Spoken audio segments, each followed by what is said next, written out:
A paz de nosso Senhor Jesus Cristo, o amor da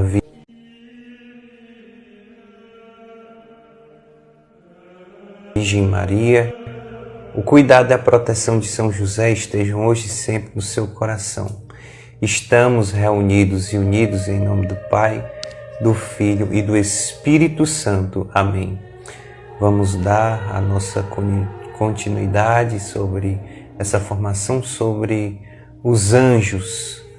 Para isso vamos invocar o Divino Espírito Santo e vamos também rezar uma Ave Maria pedindo que os anjos venham em nosso favor. Vinde, Espírito Santo, enchei os corações dos vossos fiéis e acendei neles o fogo do vosso amor. Enviai, Senhor, o vosso Espírito, e tudo será criado e renovareis a face da terra. Oremos, ó Deus que instruíste os corações dos vossos fiéis, com a luz do Espírito Santo, fazei que apreciemos retamente todas as coisas, segundo o mesmo Espírito, e gozemos sempre de sua consolação, por Cristo Senhor nosso. Amém. Ave Maria, cheia de graça, o Senhor é convosco. Bendita sois vós entre as mulheres, bendito é o fruto do vosso ventre, Jesus. Santa Maria, Mãe de Deus, rogai por nós, pecadores, agora e na hora de nossa morte. Amém. Vamos também invocar a presença do nosso anjo da guarda, para que ele venha nos iluminar durante esse momento de partilha, onde nós vamos partilhar sobre os santos anjos. Santo anjo do Senhor, meu zeloso guardador, se a ti me confiou a piedade divina, sempre me rege, me guarde, me governe e me ilumine. Amém. Estamos e vamos permanecer reunidos e unidos, em nome do Pai, do Filho e do Espírito Santo. Amém. São Miguel Arcanjo, rogai por nós e defendei-nos no combate. Então, para essa formação, eu vou iniciar aqui lendo na questão, aqui na Suma Demoníaca, na questão 5, que é de onde nós paramos, que é onde o autor, o padre Forter, ele vai fazer uma equiparação entre a zoologia e a demonologia, Poderíamos dizer que existe um certo paralelismo entre a zoologia e a demonologia, pois mesmo que cada ser angélico seja completamente diferente de qualquer outro, já que é único em sua forma, é possível englobá-los em grandes grupos. Quer dizer, imaginemos que de cada espécie de mamífero existisse um único exemplar, um só cervo, um só gamo, um só cavalo, etc. Cada qual seria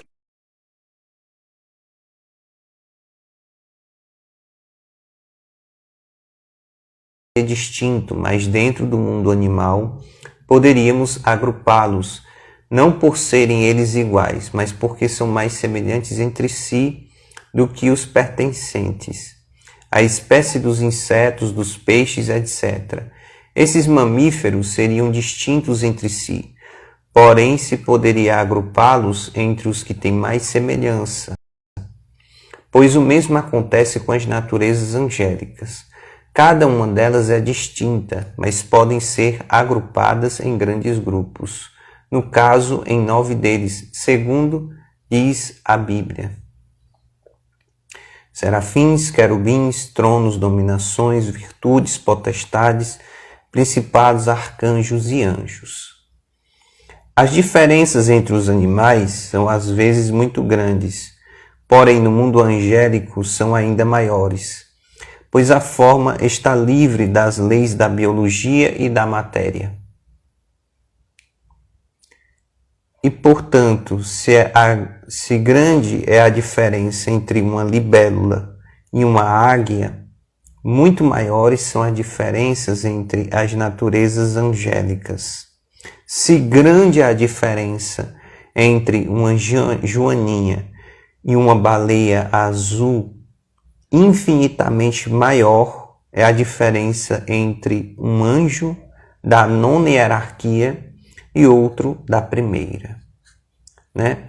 Então nós vimos aqui os coros angélicos, né? Que são os serafins, os querubins, os tronos, dominações, virtudes, potestades, principados, arcanjos e anjos, né? Quem tem o hábito de rezar o rosário de São Miguel Arcanjo já está habituado com essa hierarquia, né? Esses coros angélicos. Esses coros angélicos, eles são divididos em 3 partes. A primeira é tríade, a segunda tríade e a terceira tríade. A primeira tríade, ela é voltada para Deus, né? Para a Santíssima Trindade, né? Por isso é formada entre os serafins, os querubins e os tronos, né? Voltadas ao serviço de Deus de forma direta e gloriosa, né? A segunda tríade seria voltada para a criação no sentido cósmico, né? Então nós teríamos ali os dominações, os anjos do coro das dominações, das potestades e das virtudes. E a terceira seria voltada mais para a sua criação no sentido humana, inclusive humana, né? De nós seres humanos, né? E ali seria os principados, os arcanjos e os anjos, né? Isso não está bem assim determinado, não faz parte assim, não é algo fixo, né? Que a igreja ela nos aponta, né? Mas é algo que realmente, vamos dizer assim, algo que tem grande embasamento, inclusive quem vai relatar essas 9 hierarquias celestes é justamente São Tomás de Aquino, né? Vamos aqui justamente abordar a questão da hierarquia celeste. Dionísio, pseudo-areopagita, foi um importante teósofo, do qual se desconhece o verdadeiro nome. Só um detalhe, né, básico, né? Eu estou aqui utilizando o livro do São Miguel Arcanjo, um tratado sobre angelologia, né? E eu estou lendo aqui na página 37. Olha só o que é que a autora ela compilou aqui, né? Dionísio Pseudo-Areopagita foi um importante teósofo, do qual se desconhece o verdadeiro nome. Dionísio tinha características bem marcantes de um grande filósofo e posteriormente foi citado por Tomás de Aquino, contribuindo com seus ensinamentos para a grande obra do santo, a Suma Teológica. Tomás de Aquino refere-se à hierarquia como um governo sagrado, no qual se encontram homens e anjos. Os conceitos teológicos de Dionísio também influenciaram grandes pensadores e santos, como São Bernardo de Claraval, São Boaventura, São João da Cruz e Santo Alberto Magno. Sua obra, A Hierarquia Celeste, estruturou de modo fundamental a angelologia, tornando-se estudo básico ao categorizar as funções do mundo angélico.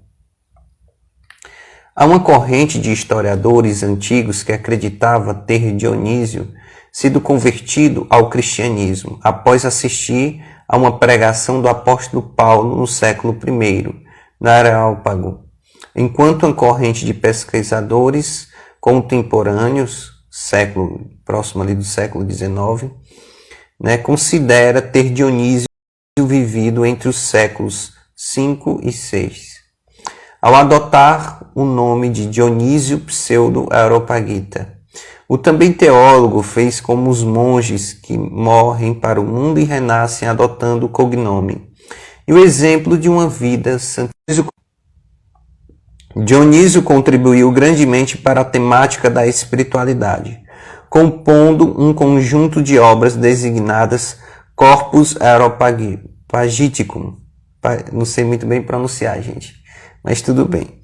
Que contém 4 tratados, os nomes divinos, a teologia mística, a hierarquia celeste e a hierarquia eclesiástica. Além de algumas epístolas, a hierarquia celeste, de onde extrairemos o estudo dos anjos, categoriza as inteligências espirituais na ordem hierárquica que descende de Deus, em 9 graus até os homens. Em 3 hierarquias, com suas respectivas tríades, que realizam funções diferentes, cada uma delas compostas por 3 coros espirituais. Na primeira tríade e em grau de superioridade, encontram-se os serafins, os querubins e os tronos. Em grau intermediário situam-se as dominações, as virtudes e as potestades. Numa posição inferior, em relação às outras duas, estão concentrados os principados, os arcanjos e os anjos. Para entendermos melhor o que propõe o autor ao expor a ordenação das criaturas angélicas, a ordem hierárquica impõe a uns receber a purificação, a outros purificar, a uns receber a iluminação, a outros iluminar, a uns receber o aperfeiçoamento, a outros aperfeiçoar. Cada um imitará a Deus segundo a maneira que lhe corresponde. Essa hierarquia proposta por Dionísio remete aos nomes das criaturas que originalmente são mencionadas nas Sagradas Escrituras. E os nomes próprios determinam também as propriedades de cada ser, segundo suas perfeições espirituais. A respeito da hierarquia celeste, cita Dionísio: a hierarquia procura levar a semelhança com Deus e elevar segundo a iluminação concedida por Deus, para a imagem dele. Modelo de Dionísio Pseudo-Areopagita para a disposição das criaturas celestes espirituais na hierarquia celeste. Então aqui está o modelo, de como justamente aquilo que nós tínhamos abordado agora há pouco, que é justamente os serafins, os querubins, os tronos, as dominações, as potestades, as virtudes, os principados, os arcanjos e os anjos. As criaturas celestes estão reveladas nas Sagradas Escrituras, não como efetivamente são, mas da maneira como o homem poderia contemplá-las.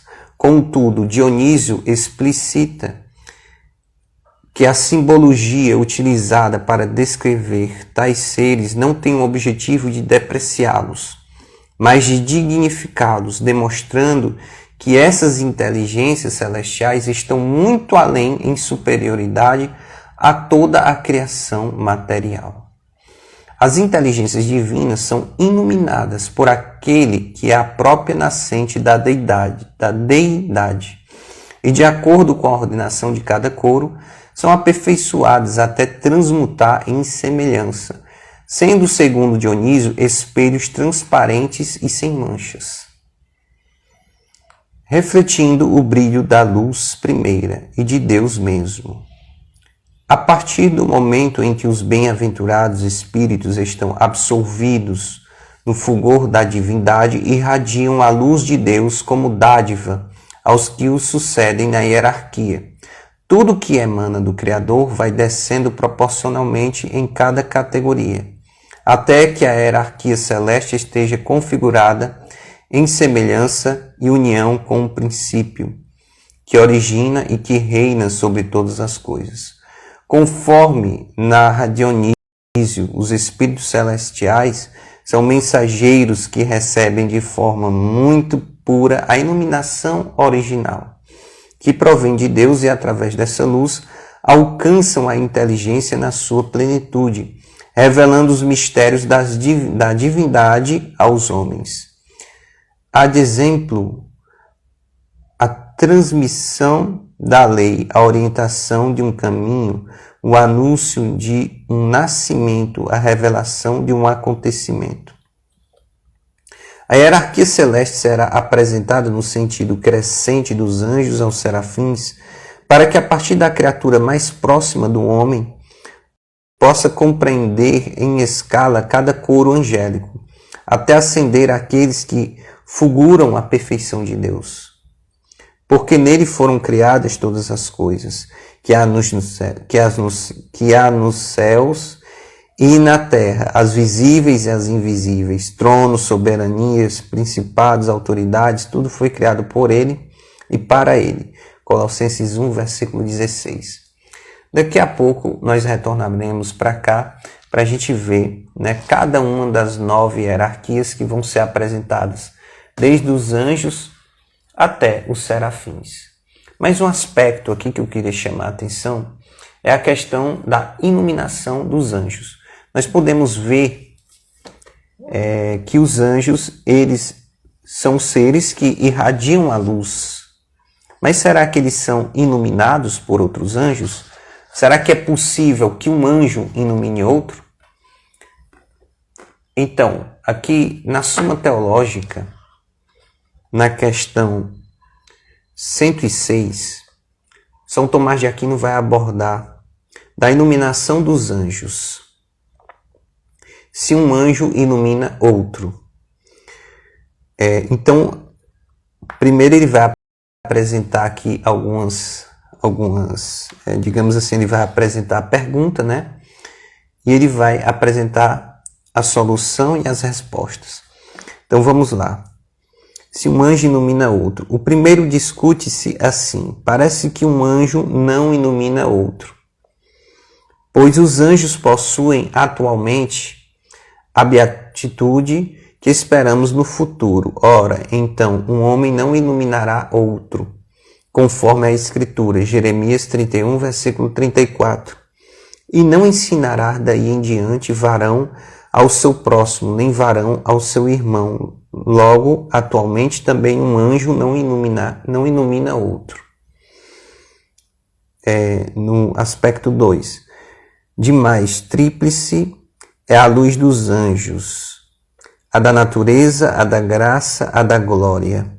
Ora, o anjo é iluminado quanto à primeira luz, pela natureza criadora, quanto à segunda, pela graça justificante, quanto à terceira, pela glória beatificante, em que tudo vem de Deus. Logo, um anjo não ilumina outro. A terceira a luz é uma certa forma da mente. Ora, como diz Agostinho, a mente racional é formada só por Deus, sem interposição de nenhuma criatura. Logo, um anjo não ilumina a mente do outro anjo, Mas em contrário, quer dizer, nós temos aqui essas 3 realidades que foram apresentadas antes, Mas agora vem a questão de São Dionísio, o pseudo-Areopagita, Mas em contrário, diz Dionísio, os anjos da segunda hierarquia são purificados, iluminados e aperfeiçoados pelos da primeira.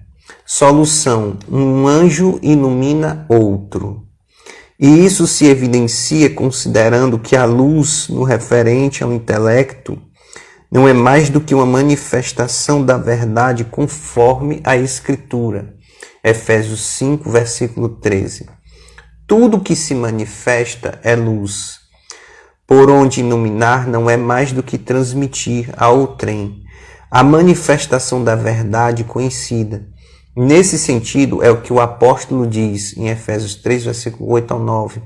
A mim, que sou o mínimo de todos os santos, me foi dada esta graça de manifestar a todos qual seja a comunicação do sacramento escondido desde os séculos em Deus.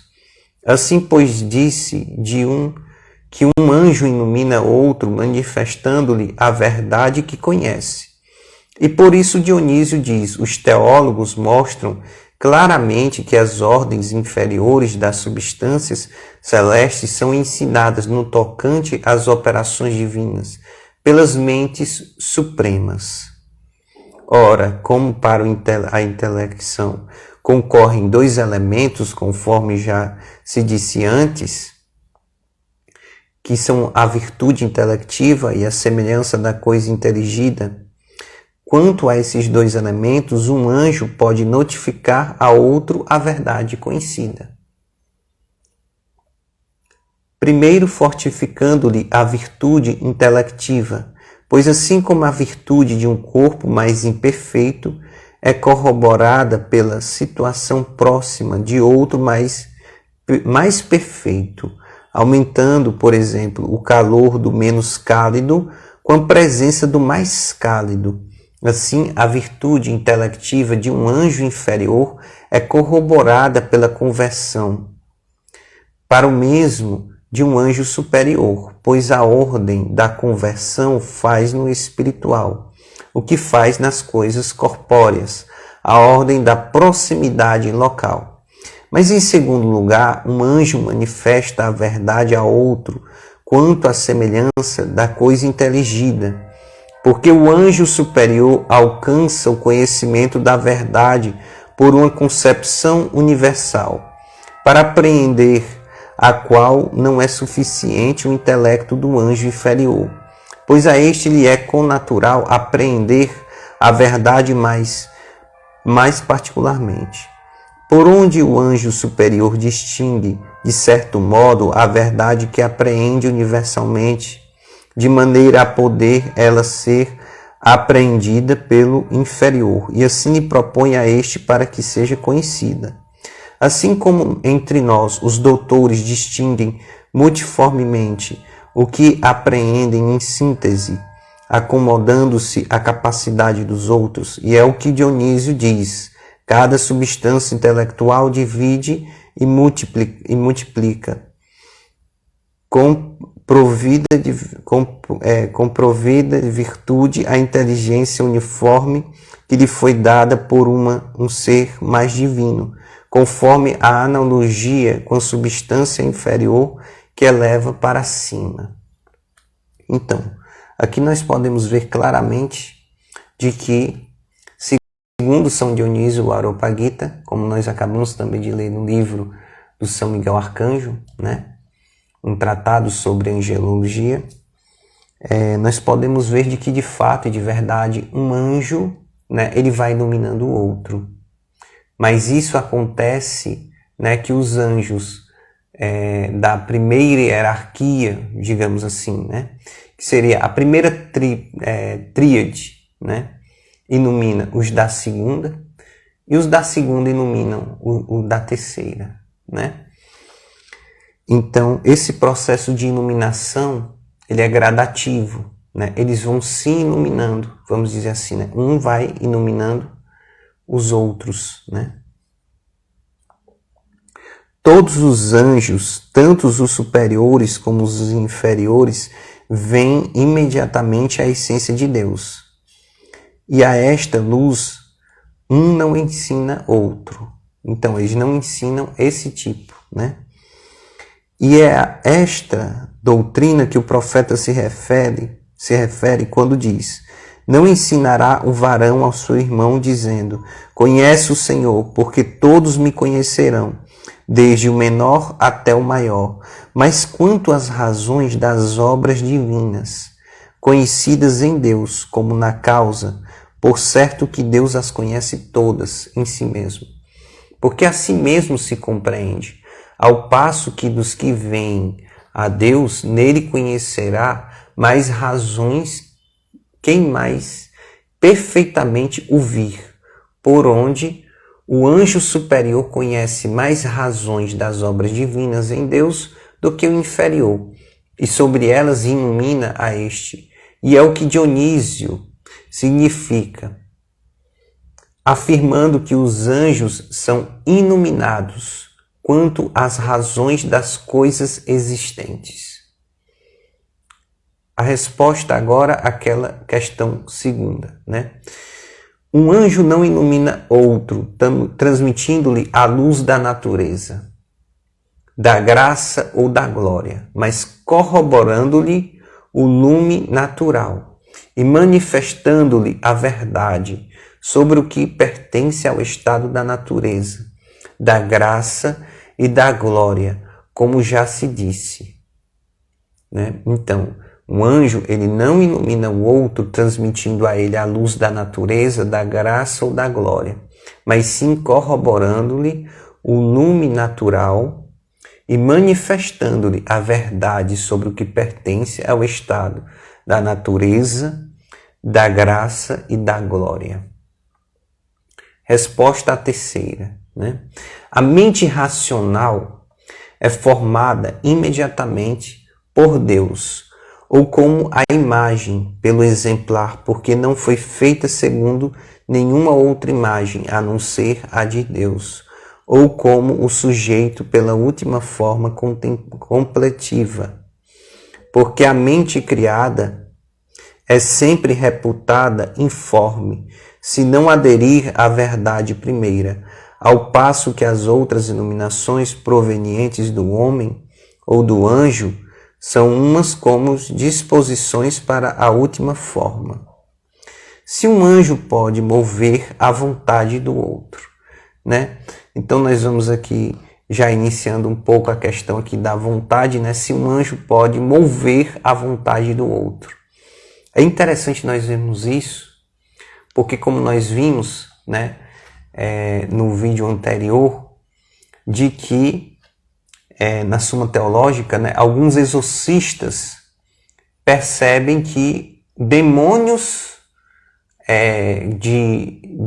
vamos dizer assim, demônios mais com hierarquia, suponhamos assim que se existe a hierarquia, né? Mas enfim, um modo de falar, demônios assim mais elevados, né? Eles obrigam outros demônios a não serem expulsos daquele corpo, né? Então, aí nós já temos um pouco a resposta de que de certa maneira sim, mas ao mesmo tempo vamos abordar aqui, né? Se um anjo pode mover a vontade do outro. O segundo discute-se assim: parece que um anjo pode mover a vontade de outro. Pois segundo Dionísio, assim como um anjo ilumina outro, assim também o purifica e aperfeiçoa, conforme é claro pela autoridade supracitada. Ora, a purificação e a perfeição respeitam a vontade, pois aquela que se refere à mácula da culpa, que concerne a vontade, esta se obtém pela consecução do fim, que é objeto da vontade. Logo, um anjo pode mover a vontade do outro. Demais, como diz Dionísio, os nomes dos anjos designam-lhe as propriedades. Assim chamam-se serafins os que abrasam ou aquecem, o que se realiza pelo amor de Deus, né? Que diz respeito à vontade. Logo, um anjo move a vontade de outro. Terceiro, né, aspecto. O filósofo diz que o apetite superior move o inferior. Ora, como o intelecto do anjo superior é superior, assim também o apetite. Logo, conclui-se que o anjo superior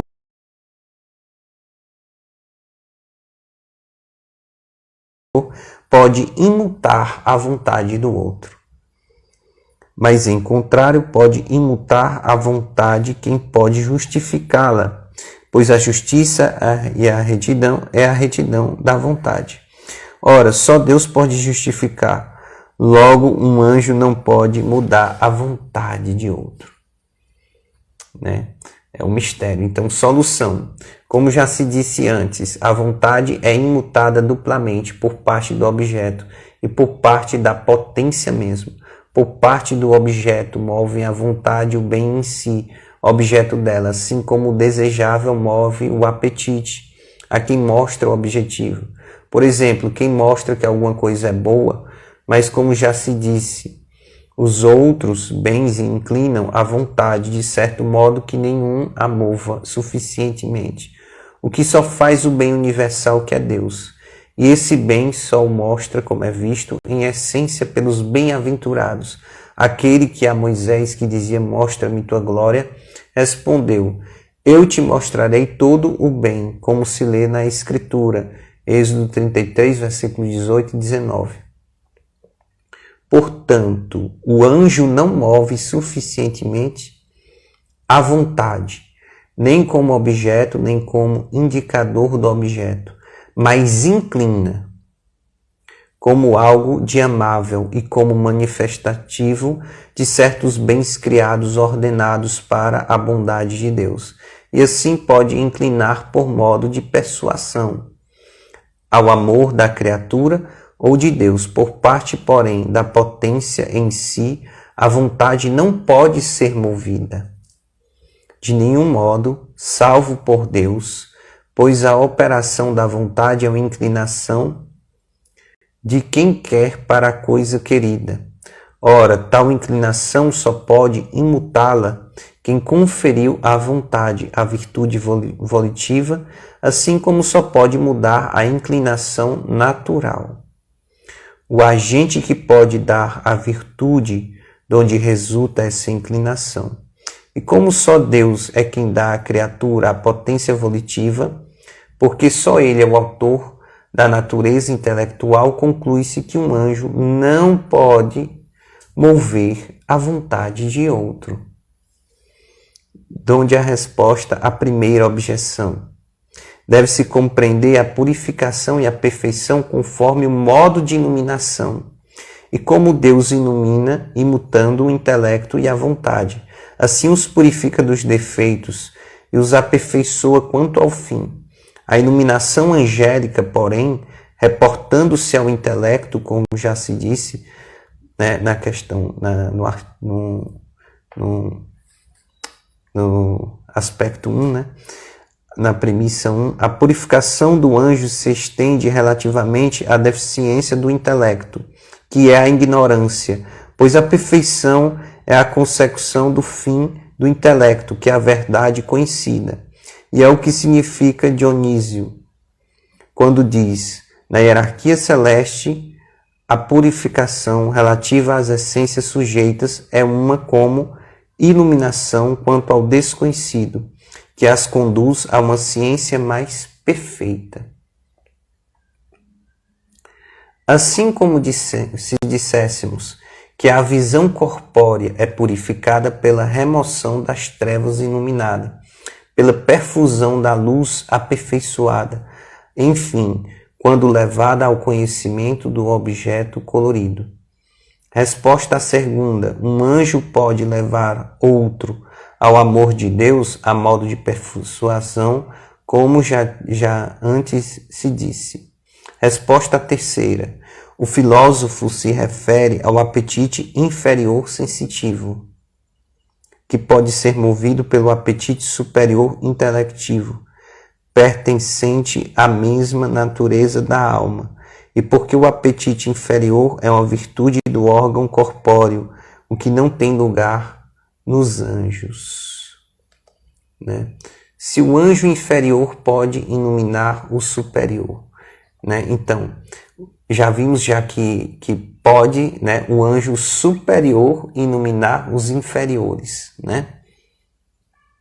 Porém, essa iluminação, né, ela não é uma imposição na vontade dos anjos, né? Um anjo, ele não movimenta o outro no sentido de vontade, né? Ele ilumina. E os anjos, movidos por essa luz, por essa iluminação, eles são como que inspirados por outros anjos, né? Se o anjo inferior pode iluminar o superior. O terceiro discute-se assim. Parece que o anjo inferior pode iluminar o superior, aqui no aspecto 1, pois a hierarquia eclesiástica é derivada da celeste e a representa sendo, com isso, a superna Jerusalém, chamada Mãe Nossa. Gálatas 4, versículo 26. Ora, na igreja, os superiores são iluminados e ensinados pelos inferiores, conforme aquilo dos apóstolos. Aquilo do apóstolo. 1 Coríntios 14, versículo 31. Podeis profetizar todos, um depois do outro, a fim de que todos aprendam e todos sejam exortados. Logo, também na hierarquia celeste, os superiores podem ser iluminados pelos inferiores. O aspecto 2, demais. Assim como a ordem das substâncias corpóreas depende da vontade de Deus, assim também as das substâncias espirituais. Ora, como já se disse, Deus às vezes opera fora da ordem das substâncias corpóreas. Logo, opera também às vezes fora da ordem das substâncias espirituais, iluminando as inferiores por meio das superiores. E, portanto, os inferiores, iluminados por Deus, podem iluminar os superiores. Terceiro aspecto. Um anjo ilumina o para o qual se converte, como antes se disse. Ora, como essa conversão é voluntária, o anjo supremo pode se converter para o ínfimo, sem passar por nenhum meio. Logo pode iluminá-lo imediatamente, e assim este último pode iluminar os superiores. Mas em contrário, diz Dionísio, é lei imutável da divindade que os seres inferiores dependam de Deus, por meio dos superiores. Solução: os anjos inferiores nunca iluminam os superiores, antes são sempre iluminados por estes. E a razão é que, como já se disse, uma ordem está compreendida noutra, como uma causa noutra, e por isso não há inconveniente em que, às vezes, alguma coisa se faça fora da ordem da causa inferior, para se ordenar à causa superior. Como nas coisas humanas, abandona-se a ordem do chefe para se obedecer ao príncipe. De onde vem que, fora da ordem da natureza corpórea, Deus opera certos milagres para conduzir os homens ao seu conhecimento. Ora, o abandono da ordem própria às substâncias espirituais de nenhum modo levaria os homens a se ordenarem para Deus, pois as operações dos anjos não nos são manifestas como as dos corpos sensíveis, por onde a ordem que convém às substâncias espirituais nunca é abandonada por Deus, de modo que sempre os seres inferiores são movidos pelos superiores, e não inversamente. Donde a resposta à primeira objeção. A hierarquia eclesiástica imita a celeste de certo modo, mas não reproduz perfeitamente a semelhança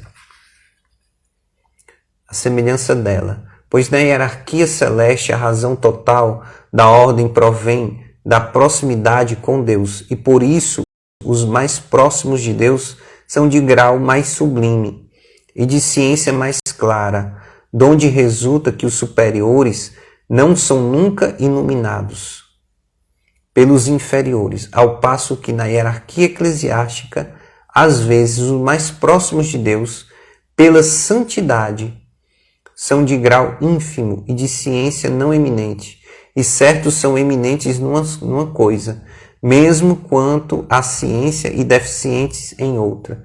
E por isso os superiores podem ser ensinados pelos inferiores. Resposta segunda. Como já se disse, não é pelo mesmo fundamento que Deus age fora da ordem da natureza corpórea e da espiritual, por onde a objeção não colhe. Resposta terceira.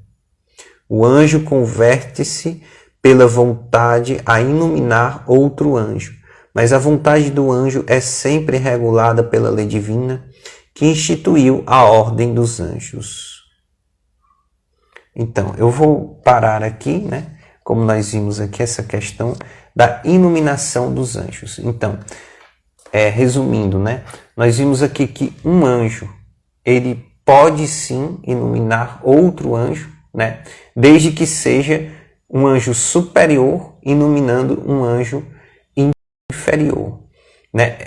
E nós podemos ver também que um anjo, ele não move a vontade do outro anjo, ele ilumina, né? E esse anjo iluminado, recebendo essa, vamos dizer assim, entre aspas, né, no modo aqui da gente equiparar, como se fosse uma inspiração, não é bem isso, mas para a gente poder entender, né? Ele inspirado pelo outro anjo, então ali ele age, porém sobre a sua própria vontade, né, que se inclina ao amor de Deus, a fazer a vontade de Deus, que passa por esse anjo, né, sempre superior. Essa iluminação, como nós vimos, ela vem de um serafim, de um querubim, de um trono para um anjo dominação, um anjo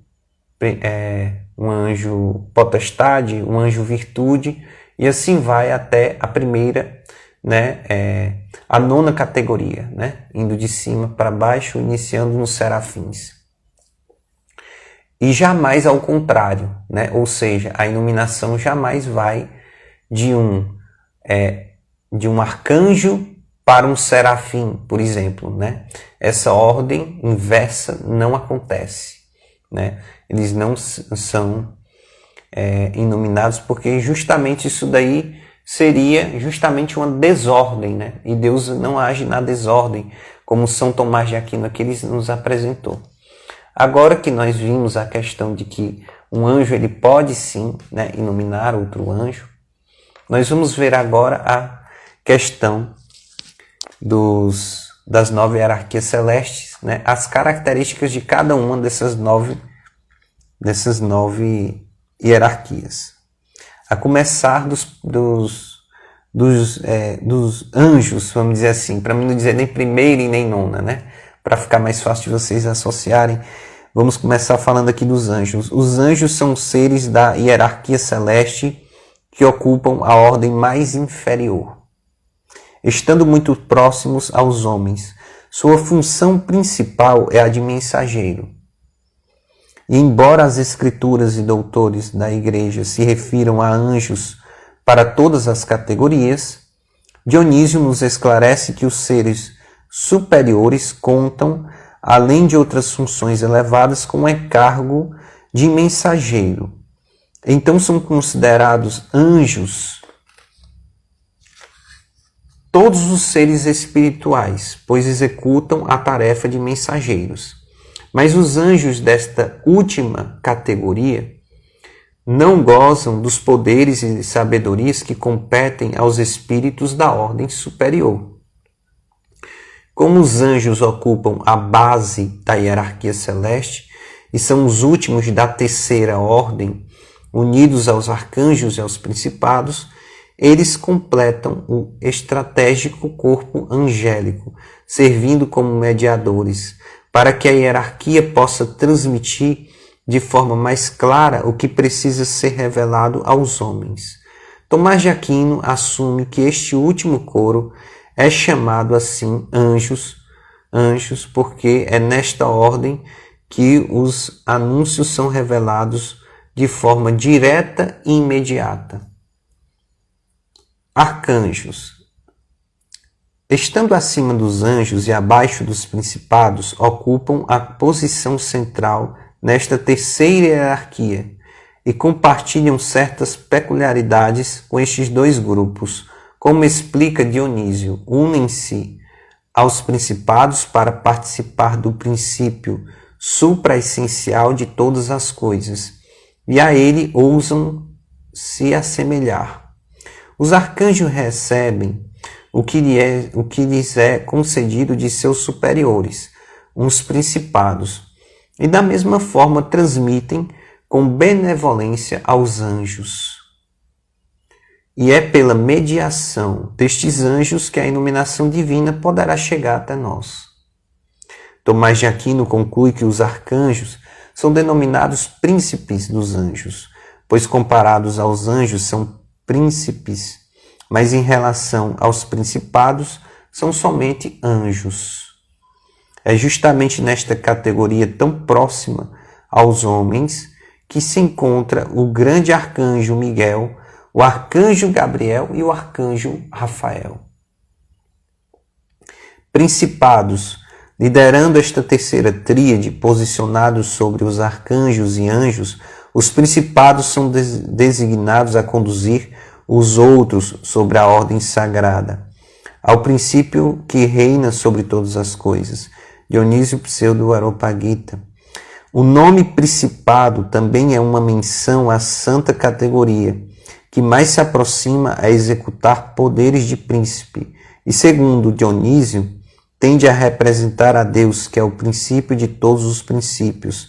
Gregório Magno, citado por São Tomás de Aquino na Suma Teológica, sugere que os principados recebem este título também porque governam os espíritos bons, e ainda por serem os primeiros no meio dos outros, com o encargo de realizar o que foi estabelecido. Podemos compreender a terceira tríade como a mais próxima e responsável pelas questões humanas, ligadas mais atentamente aos assuntos materiais. A segunda tríade ocupa uma posição de ordem intermediária, abaixo dos seres superiores e acima dos seres inferiores.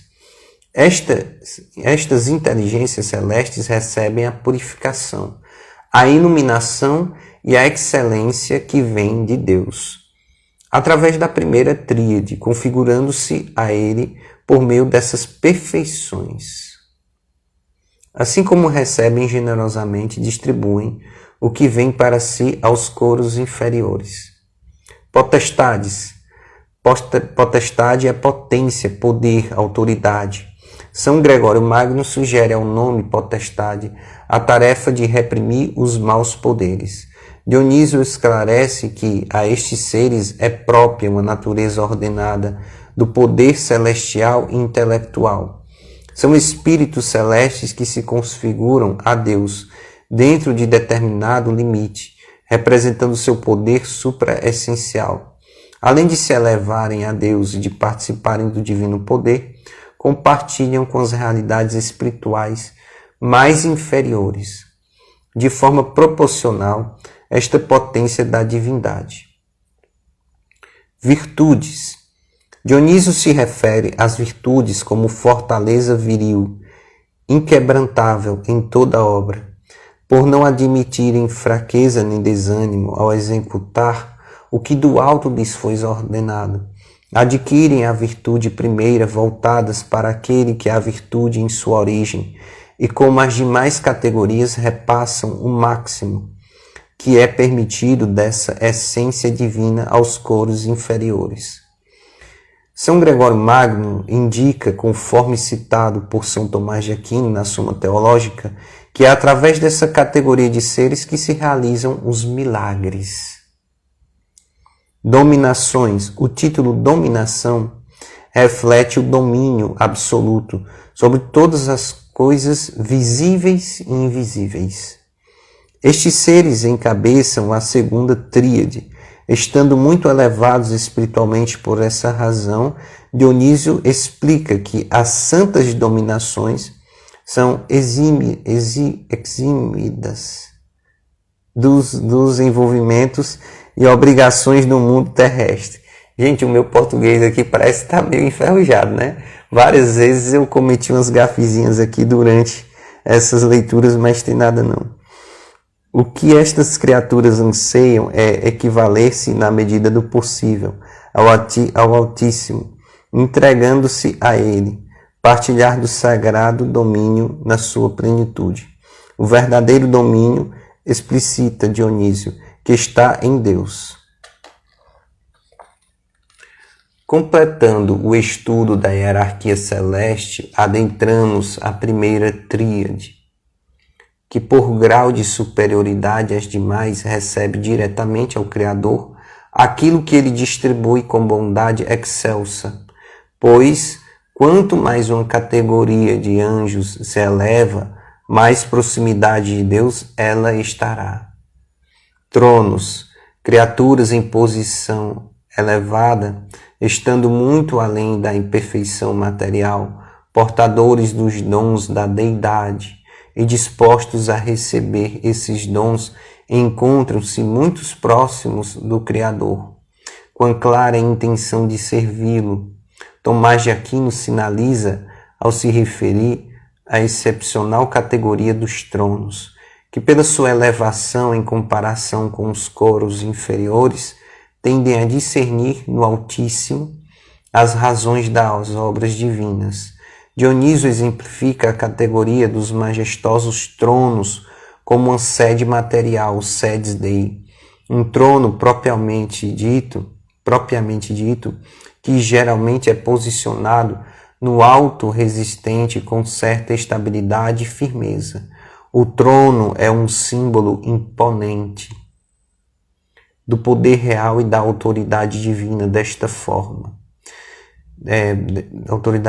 Desta forma, Dionísio nos exorta a perceber na categoria dos tronos que estes recebem a Deus e os transportam aos inferiores, exatamente como acontecia com os reis em nosso mundo material.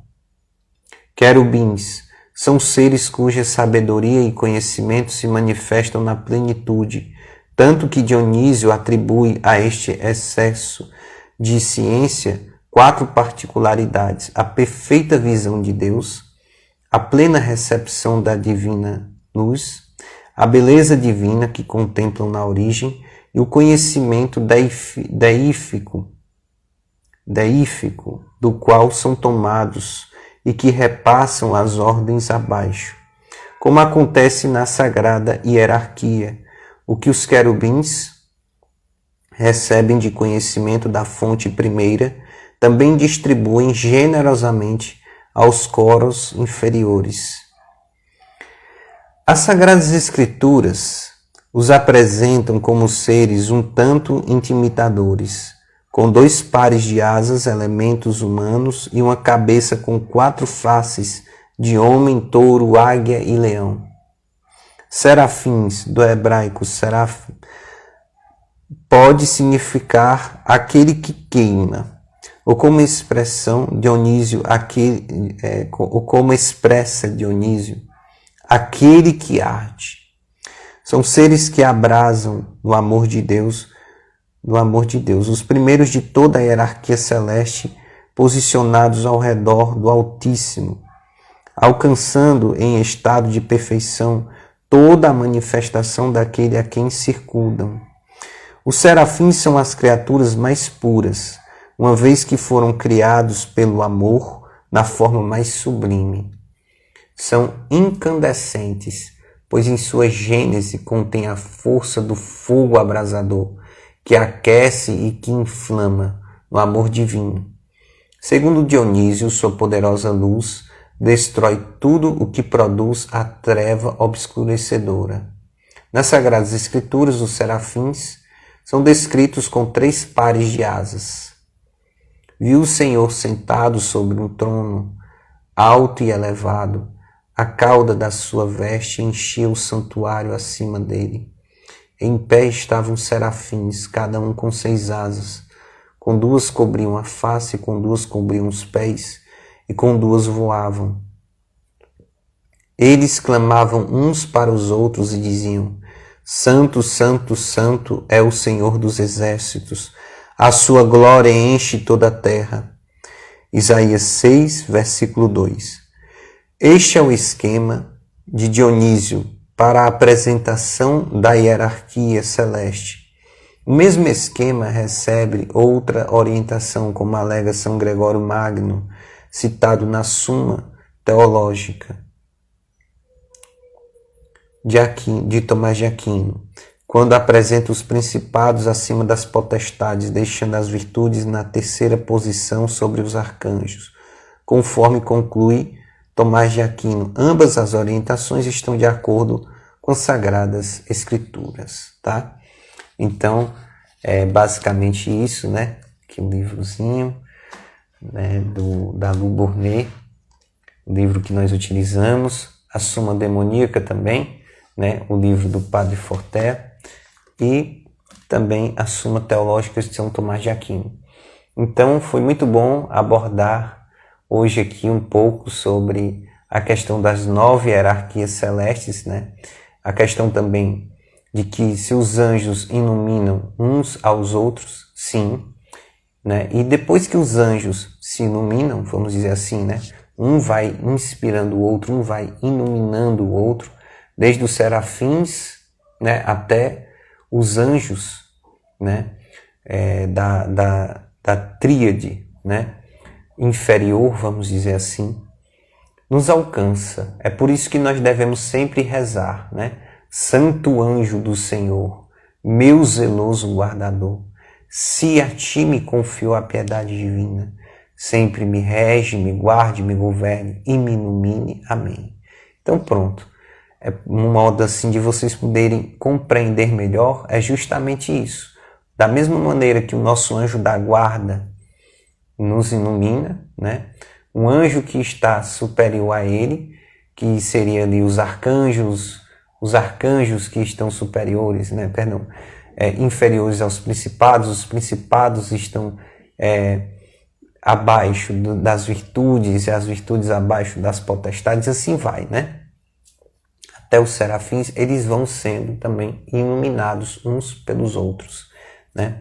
Então existe esses mistérios de Deus, né? Embora eles possam ser, vamos dizer assim, iluminados uns pelos outros, né? Claro, obedecendo a ordem, né? Eles não têm a vontade deles, vamos dizer assim, movidas, né? Eles têm sim a vontade deles assim, digamos assim, não é a vontade, é o intelecto deles iluminado. E uma vez o intelecto